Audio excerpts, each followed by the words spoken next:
Fancy cafeteria. நம்மளோட சேனலில் next ரெசிப்பியாக mushroom biryani எப்படி செய்கிறதுன்னு பார்க்க போகிறோம். அதுக்கு தேவையான இன்க்ரீடியன்ட்ஸ் எல்லாம் நீங்கள் முன்னாடியே ப்ரீ பிளான்டாக எடுத்து வச்சுக்கோங்க. அப்போ தான் டக்கு டக்குன்னு நம்ம பிரியாணி பண்ணுறதுக்கு கரெக்டாக இருக்கும். ஃபஸ்ட்டு ஸ்டெப் என்ன அப்படின்னா, பிரியாணிக்கான ரைஸ் என்ன அப்படின்னா பாஸ்மதி ரைஸ் இல்லாட்டி சீரக சம்பா ரைஸ். இதை பிரியாணி செய்ய ஸ்டார்ட் பண்ணுறப்ப நீங்கள் கழுவுனா கரெக்டாக இருக்கும். அதனால் ரொம்ப ஊறிடுச்சுன்னா குழஞ்சிரும். அதனால் பிரியாணி பண்ண ஸ்டார்ட் பண்ணுறப்ப அதை ரைஸை 2 தடவை வாஷ் பண்ணி கொஞ்சமாக தண்ணி ஊற்றி ஊற வச்சுருங்க. அடுத்து மஷ்ரூமை நல்லா வாஷ் பண்ணிவிட்டு வேணுங்கிற ஷேப்பில் கட் பண்ணிவிட்டு அதில் கொஞ்சமாக மஞ்சத்தூள், 1 ஸ்பூன் ரெட் சில்லி பவுடர், கொஞ்சமாக சால்ட் சேர்த்து மிக்ஸ் பண்ணிடுங்க. அது ஏன்னு நான் சொல்கிறேன். அடுத்து குக்கரை ஹீட் பண்ணிடுங்க. ஹீட் பண்ணிவிட்டு ஆயில் 2 ஸ்பூன்னா 3 ஸ்பூன் நெய் அந்த அளவுக்கு எடுத்துக்கோங்க. 1 ஸ்பூன் அதிகமாக நெய் சேர்க்கணும். அப்போ தான் பிரியாணியோட ஃப்ளேவர் அதிகமாக இருக்கும். பிரியாணிக்கான ஸ்பைசஸ் போட்டிருந்தேன். என்னென்ன அப்படின்னா 2 பிரியாணி இலை, 1 ஜாதி பத்திரி, சின்ன சைஸ் போதும், 1 அன்னாச்சிப்பூ, 3 ஏலக்காய், 3 கிராம்பு, 1 இன்ச் பட்டை, 1/4 ஸ்பூன், அரை ஸ்பூன் கூட வேண்டாம், 1/4 ஸ்பூன் சோம்பு போட்டு ஃப்ரை ஆனதும் அதில் ஒரு பெரிய ஆனியனை ஸ்லைஸராக கட் பண்ணியிருந்தேன், அதை சேர்த்துருக்கேன். அடுத்து 2 க்ரீன் சில்லி சேர்த்து ஃப்ரை பண்ணிகிட்ருக்கேன். ஆனியன் எப்போவுமே நீள் வாக்கில் கட் பண்ணி போடுங்க. அப்போ தான் ஆனியன் போட்டது குக் ஆகி வந்தப்போ தெரியும். ரொம்ப சின்னதாக கட் பண்ணி போட்டிங்கன்னா ஆனியன் போட்டதே தெரியாது. இப்போ ஆனியன் ஓரளவு வதங்கிருச்சு, கலர் லைட்டாக சேஞ்ச் ஆகிருக்கு. இந்த ஸ்டேஜில் நம்ம எடுத்திருக்க ஜிஞ்சர் கார்லிக் பேஸ்ட் 2.5 ஸ்பூன் சேர்த்துக்கோங்க. சேர்த்து அதையும் நல்லா மிக்ஸ் பண்ணி ஃப்ரை பண்ணுங்கள். மஷ்ரூம் பிரியாணி செய்கிறப்ப ரைஸோட அளவோட கொஞ்சம் அதிகமாக மஷ்ரூம் எடுத்துக்கோங்க. ரொம்ப அதிகமாக வேணால் கொஞ்சம் அதிகமாக எடுத்துக்கோங்க. அப்போ தான் பிரியாணி ஃபைனலாக வரப்போ மஷ்ரூம் ரைஸ் 2ஓட அளவும், அதாவது ரைஸ் அதிகமாக இல்லாமல் மஷ்ரூம் கம்மியாக இல்லாமல் அந்த மாதிரி இல்லாமல் 2மே ஈக்குவலாக இருக்கிறப்ப நல்லாயிருக்கும் சாப்பிட்றதுக்கு. அதுக்கு தான் சொல்கிறேன். இப்போ ஆனியனும் நல்லா வதங்கிருச்சு. இந்த ஸ்டேஜில் நம்ம கட் பண்ணி வச்சுருக்க ஒரு பெரிய தக்காளி அதில் சேர்த்துக்கலாம். தக்காளி நல்லா வதங்கணும்.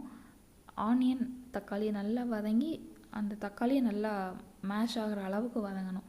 அதுக்கு நீங்கள் கொஞ்சமாக சால்ட்டு சேர்த்து கூட வதக்கலாம், வேகமாக வதங்கிரும்.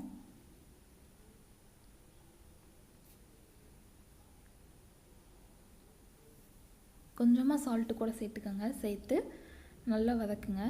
வதக்கிட்டிங்க அப்படின்னா தக்காளி நல்லா வதங்கிரும், ஆனியன் கூட நல்லா மேஷ் ஆகிற அளவுக்கு வதங்கிரும். அந்த மஷ்ரூமில் எதுக்கு நான் மசாலா சேர்க்க சொன்னேன் அப்படின்னா, இப்போது பிரியாணி பண்ணுவீங்க, பிரியாணி பண்ணுறப்ப பிரியாணிக்கான மசாலாலாம் போடுவோம், போட்டுட்டு மஷ்ரூமை போடுவோம், போட்டு நல்லா வதக்கிட்டு அடுத்த ரைஸு தண்ணி எல்லாம் போட்டு நம்ம ஃபைனலாக எடுக்கிறப்ப மஷ்ரூம் லைட்டாக தான் கலர் ஆகிருக்கும். அந்த பிரியாணி மசாலாவோட கடல் லைட்டாக தான் ஒட்டியிருக்கும்.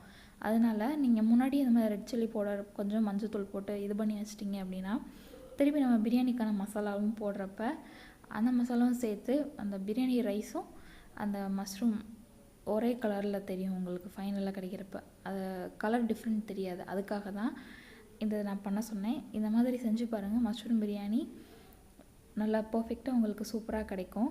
இப்போ நம்ம அந்த மசாலாவில் பரட்டி வச்சுருக்க மஷ்ரூமை அந்த ஆனியன் தக்காளி வதக்குனது கூட சேர்த்து நல்லா மிக்ஸ் பண்ணி வதக்குங்க. லைட்டாக ஒரு 2 நிமிஷம் வதக்கினா போதும். ஏன்னா மஷ்ரூம் வேகமாக குக் ஆகிரும். அதனால் லைட்டாக ஒரு 2 நிமிஷம் வதக்கிட்டு அடுத்து நம்ம பிரியாணிக்கான மசாலாலாம் போடணும்ல, அதை போட்டுடலாம். என்னென்ன அப்படின்னா 1/4 ஸ்பூன் மஞ்சத்தூள், ரெட் சில்லி பவுடர் நான் 1 ஸ்பூன் தான் எடுத்துக்கிட்டேன். ஏன்னா அந்த க்ரீன் சில்லி கொஞ்சம் காரம், அதுவும் இல்லாமல் மஷ்ரூம்லேயே 1 ஸ்பூன் ரெட் சில்லி பவுடர் போட்டுட்டேன், அதனால் 1 ஸ்பூன் தான் எடுத்துக்கிட்டேன். அடுத்து 2 ஸ்பூன் பிரியாணி பவுடர் அதுவும் சேர்த்துருக்கேன் நான். சேர்த்து நல்லா மிக்ஸ் பண்ணி விடுங்க.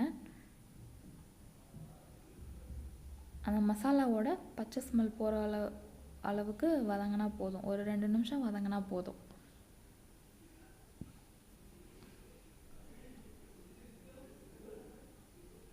இப்போ நம்ம எடுத்துருக்க க்ரீன் லீவ்ஸ், மல்லி இலை, புதினா 2மே சேர்த்துக்கலாம். எங்கிட்ட மல்லி இலை தான் இருந்தது, அப்போ புதினா கிடைக்கல, அதனால் நான் மல்லி இலை மட்டும்தான் சேர்த்துருக்கேன்.